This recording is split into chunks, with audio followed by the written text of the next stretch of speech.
Distinguished guests, including our presidents and first ladies, government officials, foreign dignitaries, and friends.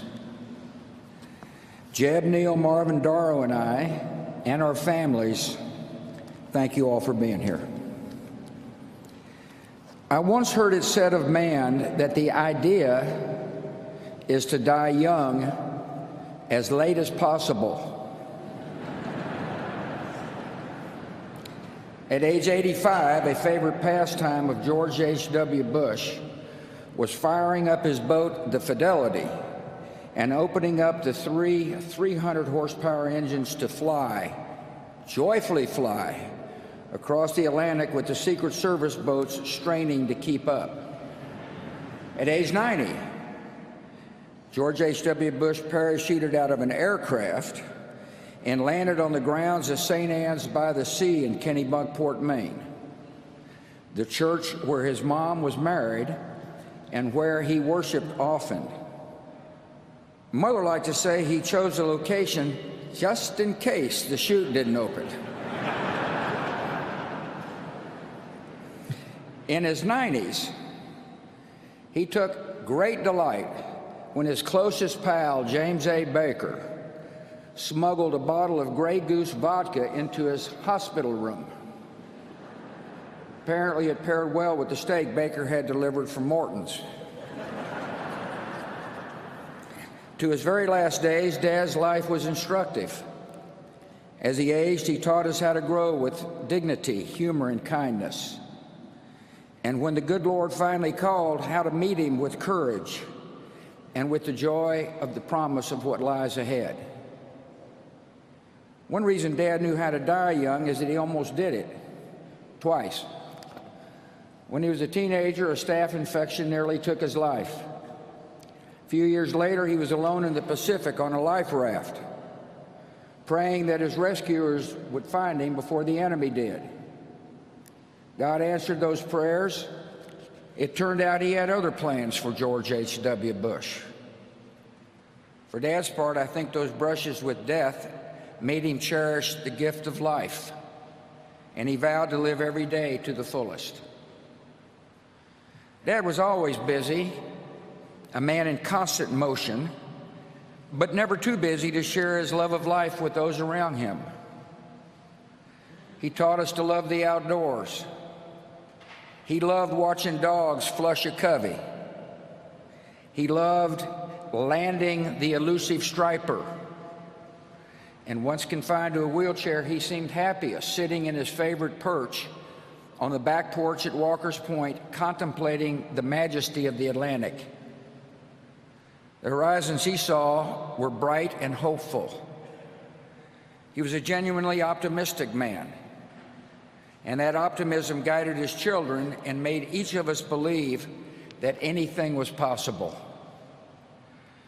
He continually broadened his horizons with daring decisions. He was a patriot. After high school, he put college on hold and became a Navy fighter pilot as World War II broke out. Like many of his generation, he never talked about his service until his time as a public figure forced his hand. We learned of the attack on Chichijima, the mission completed, the shoot-down. We learned of the death of his crewmates, whom he thought about throughout his entire life. And we learned of the rescue. And then another audacious decision. He moved his young family from the comforts of the East Coast to Odessa, Texas. He and Mom adjusted to their arid surroundings quickly. He was a tolerant man. After all, he was kind and neighborly to the women with whom he, Mom, and I shared a bathroom in our small duplex. Even after he learned their profession, ladies of the night. Dad could relate to people from all walks of life. He was an empathetic man. He valued character over pedigree, and he was no cynic. He looked for the good in each person, and he usually found it. Dad taught us that public service is noble and necessary, that one can serve with integrity and hold true to the important values like faith and family. He strongly believed that it was important to give back to the community and country in which one lived. He recognized that serving others enriched the giver's soul. To us, his was the brightest of 1,000 points of light. In victory, he shared credit. When he lost, he shouldered the blame. He accepted that failure is a part of living a full life, but taught us never to be defined by failure. He showed us how setbacks can strengthen. None of his disappointments could compare with one of life's greatest tragedies, the loss of a young child. Jeb and I were too young to remember the pain and agony he and Mom felt when our 3-year-old sister died. We only learned later that Dad, a man of quiet faith, prayed for her daily. He was sustained by the love of the Almighty and the real and enduring love of her mom. Dad always believed that one day he would hug his precious Robin again. He loved to laugh, especially at himself. He could tease and needle, but never out of malice. He placed great value on a good joke. That's why he chose Simpson to speak.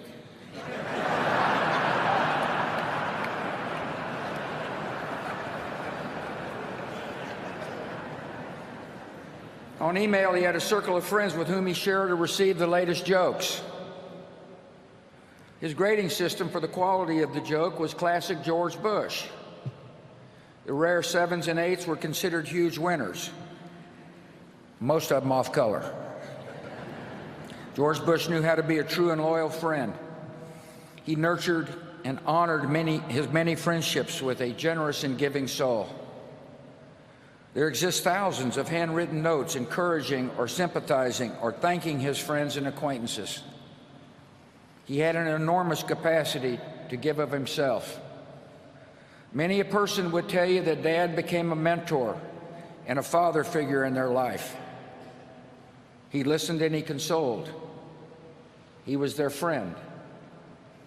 I think of Don Rhodes, Taylor Blanton, Jim Nance, Arnold Schwarzenegger, and perhaps the unlikeliest of all, the man who defeated him, Bill Clinton.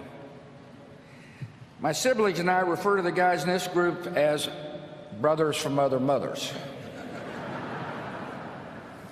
He taught us that a day was not meant to be wasted. He played golf at a legendary pace.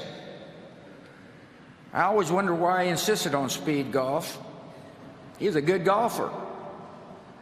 Well, here's my conclusion. He played fast so that he could move on to the next event, to enjoy the rest of the day, to expend his enormous energy, to live it all.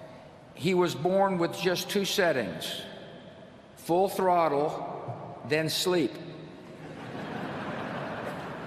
He taught us what it means to be a wonderful father, grandfather, and great-grandfather. He was firm in his principles and supportive as we began to seek our own ways. He encouraged and comforted, but never steered. We tested his patience. I know I did. But he always responded with the great gift of unconditional love. Last Friday, when I was told he had minutes to live, I called him. The guy answered the phone, said I think he can hear you, but he hadn't said anything for most of the day. I said, Dad, I love you and you've been a wonderful father. And the last words he would ever say on earth were, I love you too. To us, he was close to perfect, but not totally perfect. His short game was lousy. He wasn't exactly Fred Astaire on the dance floor. The man couldn't stomach vegetables, especially broccoli. And by the way, he passed these genetic defects along to us. Finally, every day of his 73 years of marriage, Dad taught us all what it means to be a great husband. He married his sweetheart. He adored her. He laughed and cried with her. He was dedicated to her totally.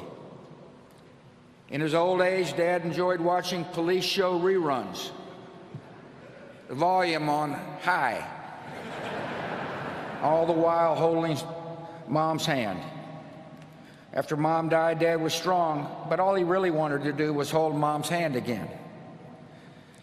Of course, Dad taught me another special lesson. He showed me what it means to be a president who serves with integrity, leads with courage, and acts with love in his heart for the citizens of our country.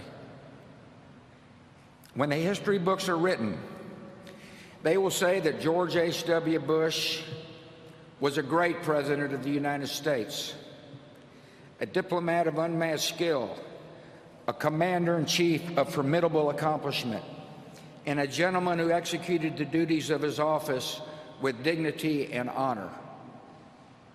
In his inaugural address, the 41st President of the United States said this: "We cannot hope only to leave our children a bigger car, a bigger bank account. We must hope to give them a sense of what it means to be a loyal friend, a loving parent, a citizen who leaves his home, his neighborhood, and town better than he found it. What do we want the men and women who work with us to say when we are no longer there? That we were more driven to succeed than anyone around us, or that we stopped to ask if a sick child had gotten better and stayed a moment there to trade a word of friendship?" Well, Dad, we're going to remember you for exactly that and much more. And we're going to miss you. Your decency, sincerity, and kind soul will stay with us forever. So through our tears, let us know the blessings of knowing and loving you, a great and noble man, the best father a son or daughter could have. And in our grief, let us smile knowing that Dad is hugging Robin and holding Mom's hand again.